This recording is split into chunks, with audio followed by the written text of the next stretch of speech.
What are the coolest psychology tricks that you know or have used? 1. My favorite is silently maintaining eye contact when a person is attempting to bargain or convince you of something that you do not want to do or do not believe. They usually end up negotiating with themselves, which gives you a huge advantage because once that happens it is pretty much game over.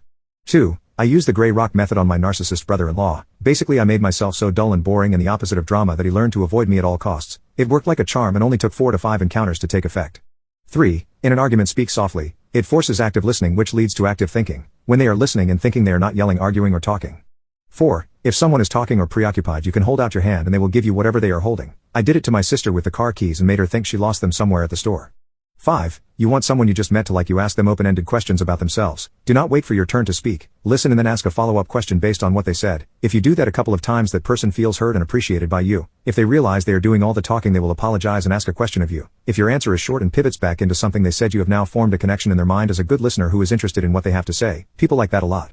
6. If you work with clients prevent them from getting defensive and angry by not using the word you. It is not you did not send the attachment. It is the attachment did not send. Do not blame them. Blame the thing you are talking about. I take my time when I write emails to clients because I like to word things just right. One word can be the difference between a happy client and an unhappy one. The right words in the right order can influence people to make decisions you want them to make. Words are powerful. 7. Best one for kids, and this works wonders for behavioral problems. You never say do not do X. I had a terror child in daycare and people would yell at him for acting out. I would start each day by saying you are going to be a good boy today, and every time he acted out I would say wait, you are my good boy, right? He would say yes and stop doing it. When his mom came to get him I made a point of telling her how good he was. That child never acted out around me after a week.